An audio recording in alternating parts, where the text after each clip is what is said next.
नमस्कार। मैं जगबीर चिकारा आज इस वीडियो के माध्यम से बौद्ध धर्म की उत्पत्ति, उसके विकास, उसकी शिक्षाओं के बारे में कुछ जानकारी हासिल करेंगे। आपको बताना चाहता हूँ, बौद्ध धर्म के जो संस्थापक थे वो महात्मा बुद्ध थे। उन्होंने संसार को शांति और भाईचारे का पाठ पढ़ाया, संदेश दिया और ये धर्म भारत में नहीं विश्व के अनेक देशों में शीघ्रता से फैलता चला गया। इसके कुछ कारण थे, क्यों फैला। फैलने का कारण था वैदिक अर्थात उत्तर वैदिक काल में सनातन धर्म के अंदर अनेक बुराइयां आ गई थी। जैसे कल आपने जैन धर्म के बारे में पढ़ा था, आज हम बौद्ध धर्म के बारे में बता रहे हैं। बौद्ध धर्म और जैन धर्म दोनों का जन्म लगभग साथ साथ हुआ। वैसे तो जैन धर्म बौद्ध धर्म से काफ़ी प्राचीन है, लेकिन दोनों सनातन धर्म के अंदर आई बुराइयों को देखकर दोनों का जन्म हुआ था। तो महात्मा बुद्ध के बारे में पढ़ रहे हैं। महात्मा बुद्ध का जन्म एक राजसी परिवार के अंदर हुआ। बचपन में इनका नाम सिद्धार्थ था। इनके पिता का नाम जो था वो सुधोधन था। कपिलवस्तु के अंदर इनका जन्म हुआ और अनेक इतिहासकार इनके जन्म को लेकर उनके अलग अलग मत हैं, लेकिन आधुनिक इतिहासकार जो हैं वे इसके जन्म से सहमत हैं। महात्मा बुद्ध का जन्म 567 ईस्वी पूर्व हुआ था। कपिलवस्तु के निकट लुम्बिनी नामक स्थान पर बैसाख की पूर्णिमा को हुआ और उनकी जो माता थी उनका जन्म के 7 दिन पश्चात ही देहांत हो गया था। जब इनका जन्म हुआ तो उस समय एक ऋषि थे जिनका नाम था, ऋषि तो क्या कहेंगे, हम एक भविष्यवाणी करता कह दें, जिनका नाम जन्म के समय एक आसित नामक ऋषि ने भविष्यवाणी की कि ये बच्चा या तो एक दिन बहुत बड़ा सम्राट बनेगा या एक संसार को, रीति रिवाजों को, परंपराओं को बदलने वाला एक बहुत बड़ा विचारक बनेगा। इनका जो बचपन था वो बड़े ऐशो आराम का रहा, लेकिन इनका ज़्यादा दिन मन नहीं लगा। 16 वर्ष की आयु में इनका विवाह एक बहुत ही सुंदर राजकुमारी यशोधरा के साथ हो गया। इनके यहाँ एक बेटा भी हुआ जिसका नाम राहुल रखा गया। लेकिन ये इस घर गृहस्थी में इसके विचार नहीं थे और उन्होंने समय के अनुसार अपने बाहरी परिवेश को लेकर ये निकले और उन्होंने 29 वर्ष की आयु में घर छोड़ दिया। जब ये घर से बाहर गए तो इन्होंने कुछ दृश्य ऐसे भी देखे थे गृहस्थी से निकल के जिन्होंने इनको काफ़ी प्रभावित किया। उनसे इनका मन बदलता चला गया और इन्होंने देखा कि संसार जो है वो दुखों का घर है और कर्मों के अनुसार ही ये दुख प्राप्त होते हैं। और यह घर बार को छोड़कर बाहर जंगलों में चले गए, घूमते रहे।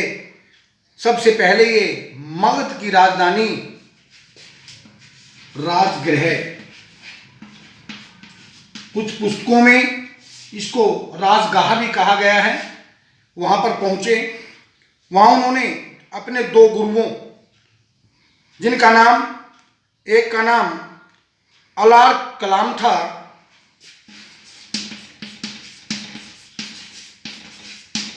और दूसरे गुरु का नाम बदरू था।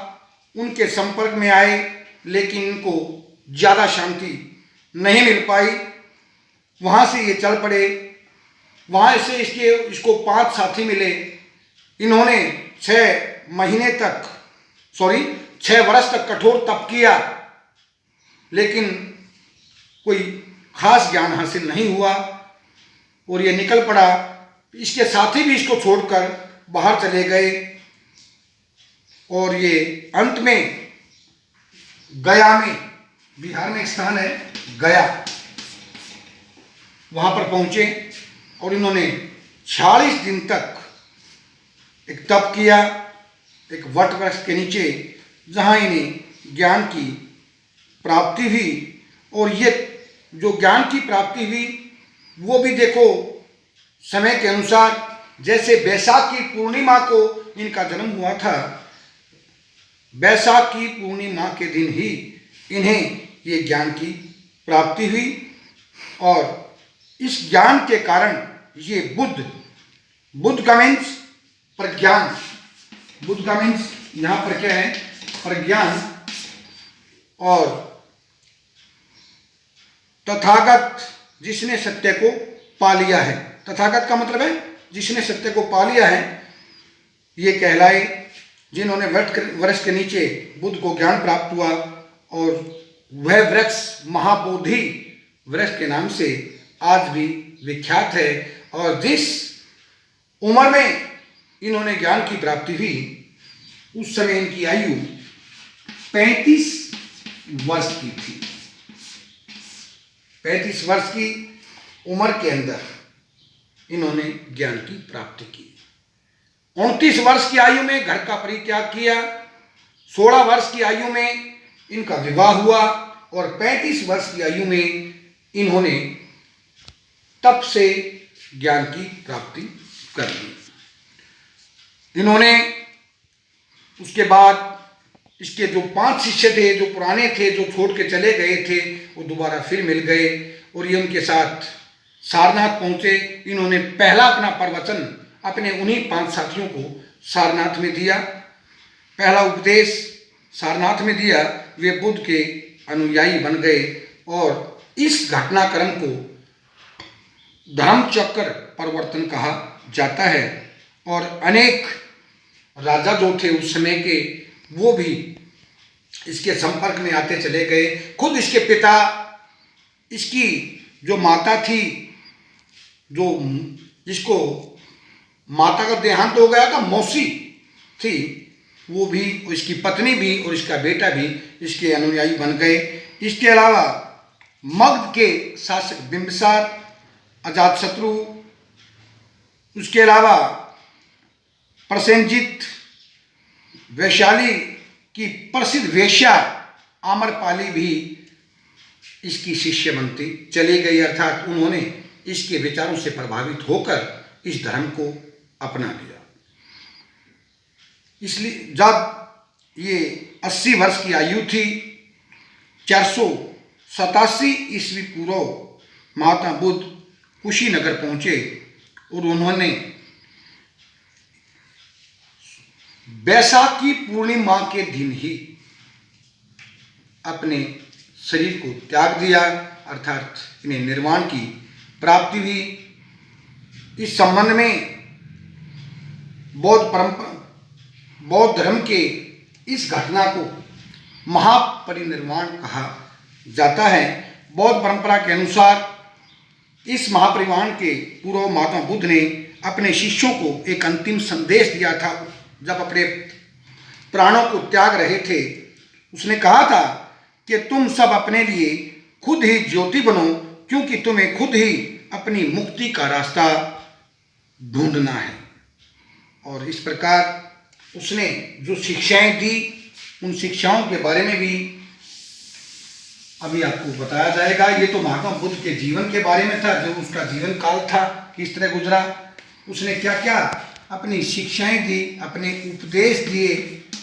वो उपदेश कल आपने जैन धर्म के बारे में पढ़ा था। जैन धर्म से कुछ शिक्षाएं अलग हैं तो कुछ मिलती जुलती हैं। इन्होंने सबसे बड़ा संदेश दिया आपसी भाईचारे का।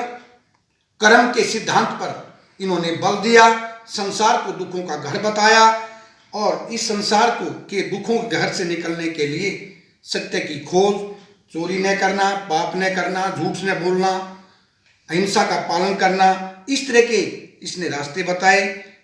यह ईश्वर में विश्वास रखते थे, लेकिन समय के हालात को देखते हुए ये मौन रहे। इन्होंने कोई ज़्यादा उस पर कुछ नहीं बोला। उन्होंने सत्य वचन, सत्य रहन सहन और सत्य विश्वास, संसार की को दुखों का घर, संसार में बुरे कार्यों की निंदा, समाज में ऊंच नीच के भेदभाव का भी इनने खुलकर विरोध किया। और ये इसके पश्चात उन्होंने कर्म के सिद्धांत, नैतिकता पर बल दिया, परस्पर भाईचारे की भावनाओं को बल दिया। जो भारतीय समाज के अंदर जो अंधविश्वास फैले थे, जो यज्ञ फैले थे, जिनके कारण सनातन धर्म का पतन हुआ और लोगों ने इस धर्म को अपनाया, उसकी खुलकर भर्त्सना की। और वेदों तथा संस्कृत भाषा का भी इसने खुलकर विरोध किया, अर्थात इसमें भी अपना अविश्वास जताया। जाति प्रथा में भी इसका अविश्वास था। उनका यह मानना था कि संसार के अंदर इंसान जन्म से कोई छोटा बड़ा नहीं है, कर्मों से छोटे बड़े हैं। कर्म के अनुसार ही इंसान इस समाज में ऊंचे पद को प्राप्त कर लेता है और कर्म के अनुसार ही वो निम्न स्थान को प्राप्त कर लेता है। और तपस्या में भी उनका अविश्वास था, क्योंकि उन्होंने 6 वर्ष तक कठोर तपस्या की, परंतु जब उनको कोई फल की प्राप्ति नहीं हुई तो उन्होंने इसमें से अपना अविश्वास दिखा दिया। उन्होंने कहा कि अष्ट मार्ग पर चलते हुए ज्ञान की प्राप्ति की जा सकती है। आप शरीर को तंग मत कीजिए, ईश्वर की आराधना कीजिए, उस मनन से, ध्यान से ही उसको प्राप्त किया जा सकता है। और निर्वाण माता बुद्ध के अनुसार मनुष्य का सबसे बड़ा उद्देश्य निर्वाण प्राप्त करना होता है। निर्वाण के कारण मनुष्य सुख, आनंद, शांति की प्राप्ति हो जाती है और इस संसार की मोह माया से त्याग कर इस आवागमन से वो सदा सदा के लिए मुक्ति पा लेता है। तो इस प्रकार हम देखते हैं कि महात्मा बुद्ध की शिक्षाओं ने अंधकार में भटक रहे मानवता के लिए एक प्रकाश स्तंभ का कार्य किया है। अंत में डॉक्टर बी जिनानंद ने इन शब्दों को बड़ी आसानी से कहा है, जिससे हम सहमत हैं कि वास्तव में महात्मा बुद्ध की शिक्षाएं एक और प्रेम तथा दूसरी ओर तर्क पर आधारित थी। आपने आज जो इस वीडियो में पढ़ा, सुना, वो जैन धर्म और बौद्ध धर्म दोनों के बारे में मैंने जिक्र किया। खासकर जो विचार आए वो बौद्ध धर्म से आए। मैंने जैन धर्म और बौद्ध धर्म की समानताओं का भी जिक्र किया। कोई खास इनमें दोनों में अंतर नहीं है। और ये एक बात मैं आपको बता भी दूं इसमें कि बौद्ध धर्म के लोकप्रिय होने का कारण क्या था, क्योंकि बाह्य आडंबर ज्यादा हो गए थे। जन्म से लेकर मरण तक 24 संस्कार दे दिए गए थे। 13 दिन तक इंसान की मृत्यु के पश्चात हवन चलते रहते थे। लोगों ने इस कारण तंग आकर इस धर्म की तरफ अपना रुख किया। और दूसरी बात आपको मैं स्पष्ट शब्दों में बता दूं कि जो महात्मा बुद्ध ने अपने उपदेश दिए वो पाली भाषा में दिए, क्योंकि लोगों की जो आम बोलचाल की भाषा थी वो पाली थी। जबकि जो सनातन धर्म के अंदर उत्तर वैदिक युग के अंदर जो शिक्षा दी जाती थी या जो हवन यज्ञ किए जाते थे वो संस्कृत भाषा में उनका उच्चारण था, जबकि लोगों की आम बोलचाल की भाषा पाली थी। और लोग इस धर्म से तंग आ गए थे और तंग आने के कारण उन्होंने अपना रुख बौद्ध धर्म की तरफ किया था और बौद्ध धर्म फलता फूलता चला गया। और इसी संबंध में अनेक शासकों ने समय समय के अनुसार इस धर्म को आगे फैलाया। सम्राट अशोक ने अपनी पुत्री सुशीला और अपने पुत्र महेंद्र को चीन, श्रीलंका, जावा, सुमात्रा, मलाया आदि देशों में भेजा।